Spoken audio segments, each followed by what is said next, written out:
After Star Wars was released, it became apparent that my story, however many films it took to tell, was only one of thousands that could be told about the characters who inhabited its galaxy.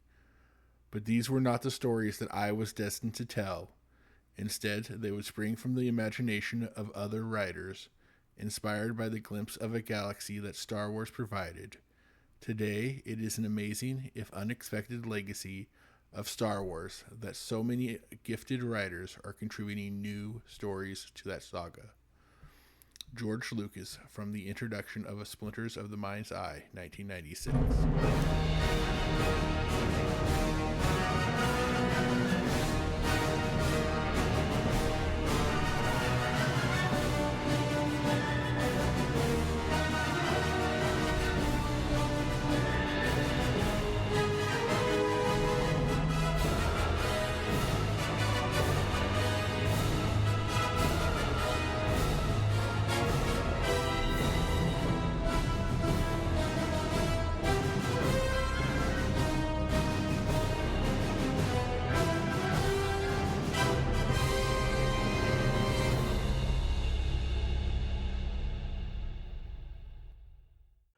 Welcome, everyone, to the Skywalker Files, From a Certain Point of View, the podcast where we untangle the sprawling, occasionally elegant, occasionally absurd tapestry of the Star Wars Expanded Universe, one story at a time. I'm your host, Dormammu. Today, we're stepping into a story that feels like a Jedi Western. Imagine a lonely outlaw drifting from town to town, leaving bodies in her wake, her reputation growing with each whispered tale. Now trade the 6-shooter for a lightsaber and give the outlaw bone-white skin, a shock of crimson hair, and the kind of piercing eyes that say, "I will absolutely kill you for your lightsaber." That's Aurra Sing, part assassin, part bounty hunter, part walking cautionary tale. This episode will be covering The Hunt for Aurra Sing, a Dark Horse comic series released in the year 2000. We'll look at where the story falls in the Star Wars timeline, talk about who Aurra Sing really is, and why the EU decided a background extra from the Phantom Menace deserved her own comic, and we'll follow the group of Jedi who were sent to bring her reign of terror to an end. Along the way, we'll explore the comic's tone, its themes of obsession and revenge, and how it fits into that golden era when the expanded universe was convinced every single character you glimpsed in the films, even for half a second, had a complex backstory just waiting to be told. So settle in. Whether you're here for the action, the character study, or just to watch Jedi keep proving that they have the galaxy's worst job security, you've come to the right place.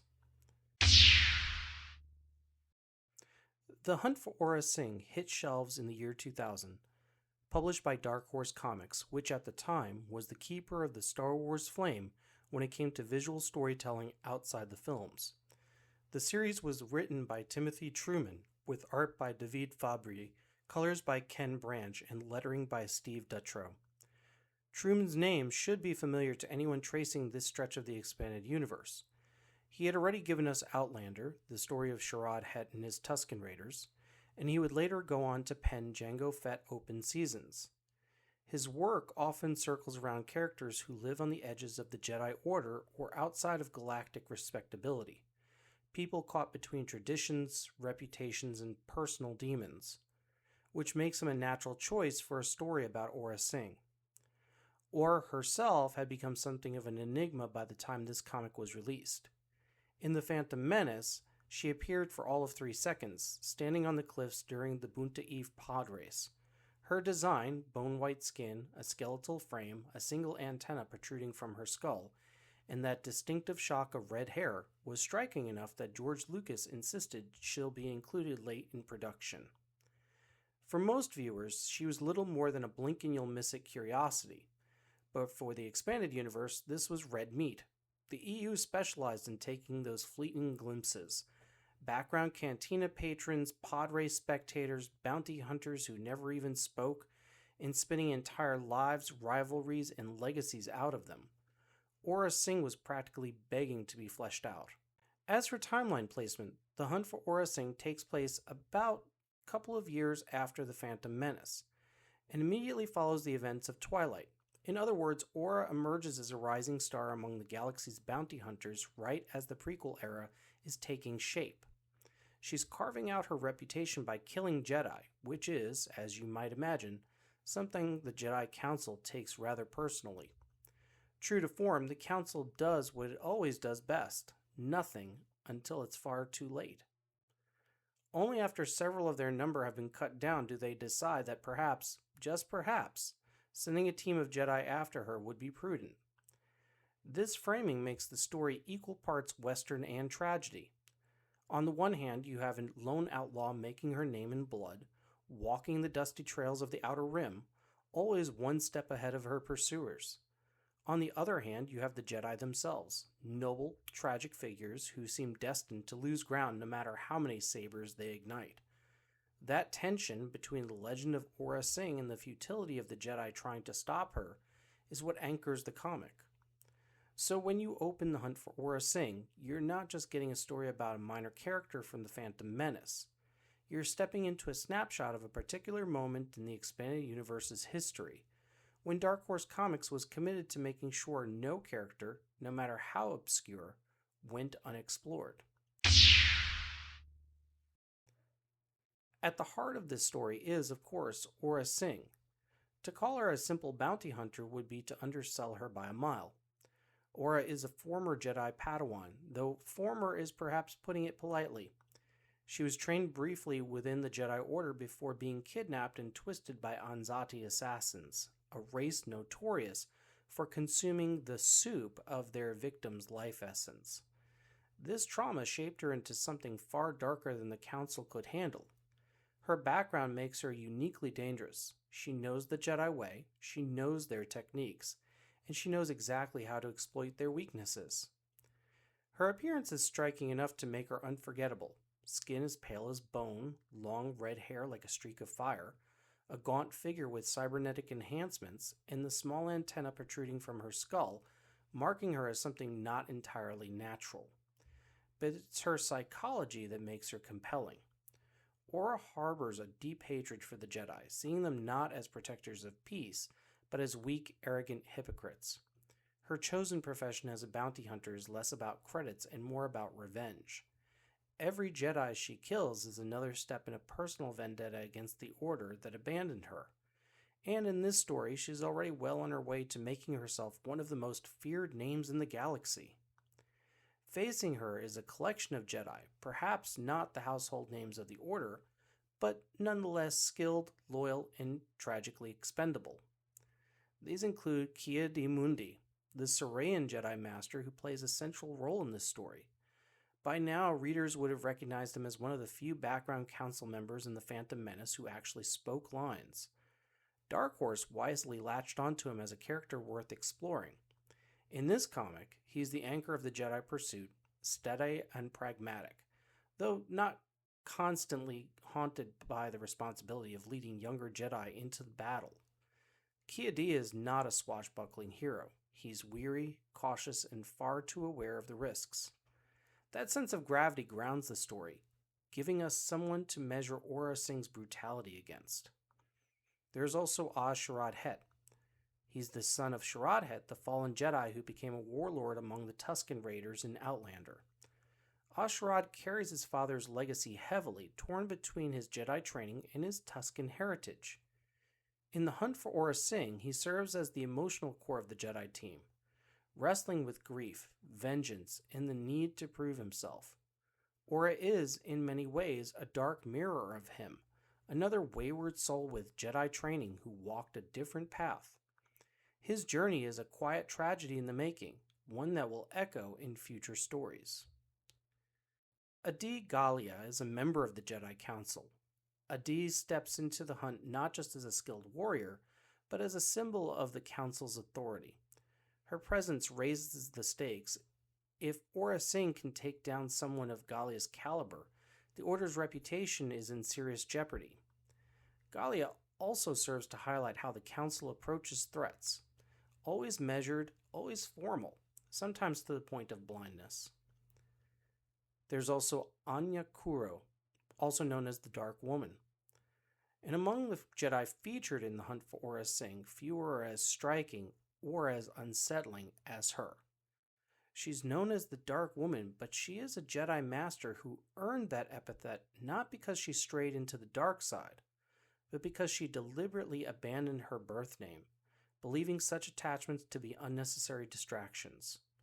To her, names are chains, and by casting hers off, she symbolizes her devotion to the Jedi Code above all else.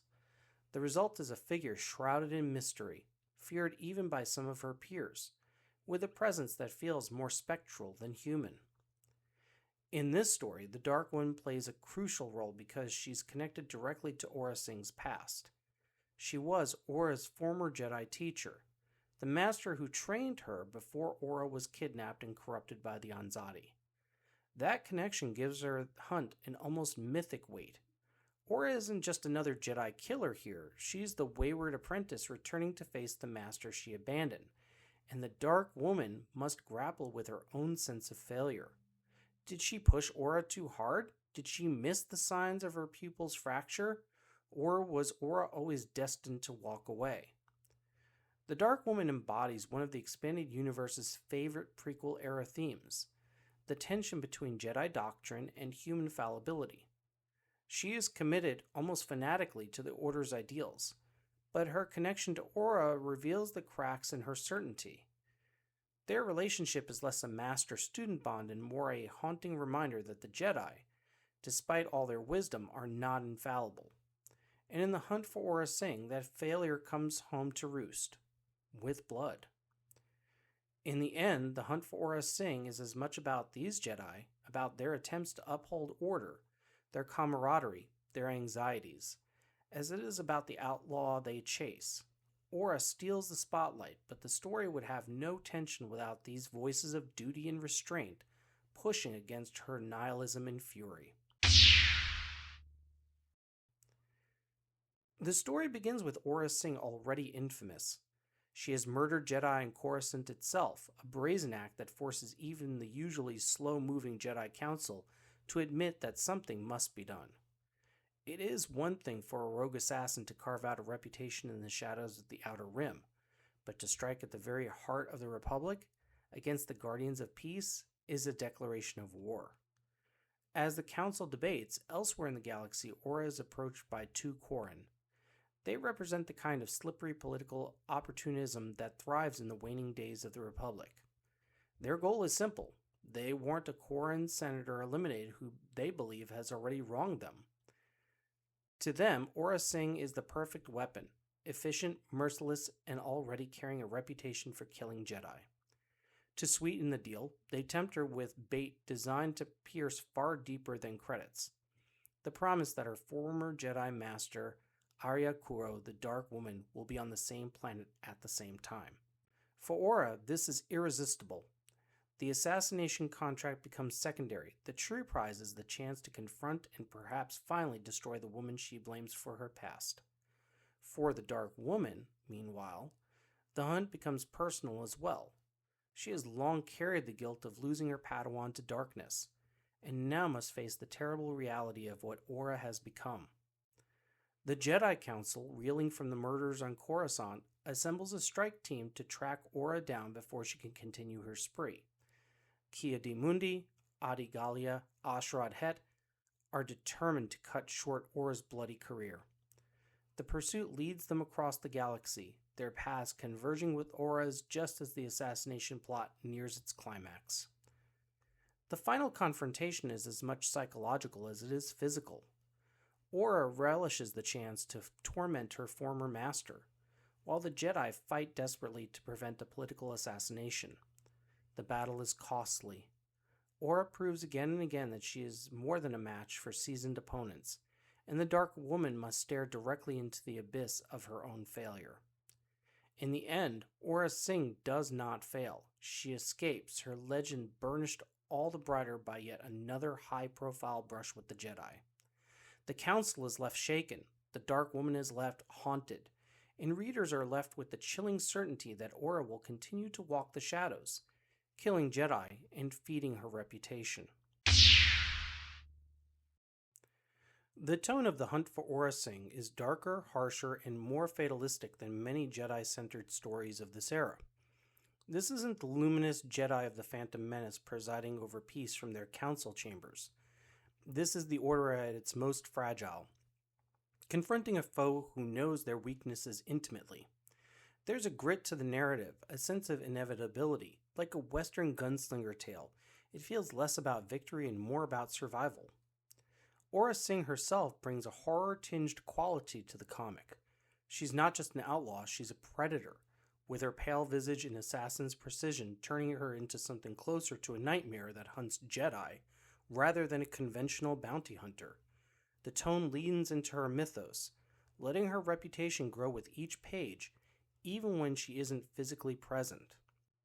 There are several themes that surface through this story, such as failure and consequence. The Jedi pride themselves on their ability to teach, to guide, to shape, but Aurra Sing represents a failure of that system, a reminder that not every Padawan can be molded into the Order's ideal. The Dark Woman's guilt personifies this theme. How much responsibility does a teacher bear for the sins of their student? And Aurra's campaign isn't just about killing Jedi, it's about building a name. She knows that fear spreads faster than truth, and the idea of the Jedi being hunted by one of their own is more damaging to the Order than any single duel. Reputation and fear is a central theme of Aurra's own mythos. The fragility of the Jedi is also addressed. By focusing on the Jedi who are not household names, the comic underscores how mortal they are. They are not untouchable demigods, but individuals who can bleed, stumble, and die, often forgotten in the larger sweep of history. And the factor of obsession is a big one in this story. Both Aurra and her former master are obsessed. Aurra with vengeance, the Dark Woman with her failure. Their conflict is less about light versus dark than it is about two people locked in a destructive cycle of blame and obsession. In the end, The Hunt for Aurra Sing is less about resolution and more about atmosphere. It's a story where the villain survives, the heroes suffer, and the galaxy grows just a little bit darker. Now, like many expanded universe tales of this era, The Hunt for Aurra Sing is both a standalone adventure and a carefully placed thread in the larger weave of Star Wars storytelling. First, it grows directly out of Outlander. That earlier story introduced Ash'Rad Head, son of Sharad Head, and left him grappling with his Tusken heritage and his Jedi training. In The Hunt for Aurra Sing, Ash'Rad steps forward as one of the Jedi pursuing Aurra, and his arc here feeds into the longer trajectory that will eventually transform him into Darth Krayt in the Legacy comics decades later.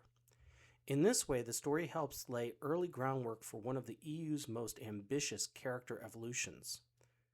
The presence of Ki-Adi-Mundi is also significant. Dark Horse had a habit of elevating the few prequel-era Jedi who actually had lines in the films, and this story cements him as a consistent figure in the comics. His role here not only ties back to Prelude to Rebellion, but also bridges towards Emissaries to Malastare and Outlander, creating a loose continuity of Ki-Adi's driven narratives that run parallel to the build-up to the Phantom Menace. Aurra Sing herself, of course, is the big connective tissue. Introduced in the briefest of cameos in the Phantom Menace, she was one of those characters the EU adored fleshing out. This comic is really what made her a star. From here, she goes on to appear in Clone Wars comics, and even the Clone Wars animated series years later. In each incarnation, her reputation as a Jedi killer remains rooted in the foundation laid here, the assassin who turns her vendetta into legend. The Dark Woman's role also ripples outward. She reappears in later EU stories, often on the fringes, always with an aura of mystery. Her connection to Aurra Sing here defines much of her legacy, her failure as a teacher, her relentless devotion to Jedi ideals, and her willingness to live in the shadows of the Order to right old wrongs. Even her eventual death at the hands of Darth Vader in the comics becomes more poignant when you understand that Aurra wasn't her only ghost. Taken together, The Hunt for Aurra Sing sits at a fascinating crossroads. It ties backward into Outlander, sideways into other Jedi-centered comics of the era, forward into the Clone Wars and even Legacy, and outward into galactic politics. For a story ostensibly about a background character, it manages to weave her into the fabric of the galaxy in ways that last for decades. The Hunt for Aurra Sing is, in many ways, a quintessential expanded universe story. It takes a fleeting background character from the films, a hint of menace in a crowd shot, and builds an entire mythology around her. Aurra Sing emerges not just as a bounty hunter or a Jedi killer, but as a symbol of what happens when the Order's oversight fails, when obsession overtakes morality, and when legends are made as much by fear as by skill. The story also shows the EU at its best and its most indulgent. Dark Horse Comics was unafraid to focus on secondary characters, to explore moral ambiguity, and to embrace a grittier, almost noir-like tone. The Jedi are not invincible icons. They are fallible, human, and sometimes tragically outmatched. The villains are not cartoonish. They are cunning, haunted, and frighteningly capable. And the narrative allows space for readers to breathe, to linger over character moments, and to feel the tension rising like smoke before the inevitable clash. Aurra Sing herself is unforgettable. She's violent, intelligent, and almost mythic in her single-minded pursuit of vengeance. Yet she is also a cautionary tale, a story about the consequences of loss, the fragility of trust, and the power of personal obsession. The Dark Woman, Ki-Adi-Mundi, Ashrat Het, and the other Jedi are not mere foils. They provide the human and moral counterpoints that make Aurra's menace resonate. Without them, the story would simply be an exercise in action. With them, it becomes a meditation on legacy, failure, and inevitability. In short, The Hunt for Aurra Sing is more than a comic about a bounty hunter. It's a story that underscores why the expanded universe thrived. It dared to explore the gaps, the background figures, and the what-ifs that the film could only hint at. And so we come to the end of our hunt. Aurra Sing remains at large, her legend growing with every shadow she crosses and every Jedi she strikes down. The Dark Woman carries her guilt. The Jedi carry their losses. And we, the humble witnesses, are left to marvel at the galaxy's capacity for both heroism and horror. The Hunt for Aurra Sing reminds us that not every story in the expanded universe resolves neatly. Not every villain is captured, not every Jedi survives. And sometimes the greatest victories are measured not in triumph, but in survival. It's a story that lingers, like a shadow over the outer rim, or the memory of a Padawan lost too soon. Next time on the Skywalker Files, from a certain point of view, we'll turn our attention to Darkness, another Dark Horse Comics tale that delves deep into the moral ambiguities of the Jedi and the shadows of the galaxy they inhabit. We'll explore characters pushed to their limits, threats that can't simply be defeated with a lightsaber, and the kind of storytelling that made the expanding universe so captivating. So stay tuned and prepare yourselves. The galaxy has a way of testing its heroes in ways far darker than you might imagine. This has been Dormammu saying, may you not find yourself in a bounty hunter's crosshairs.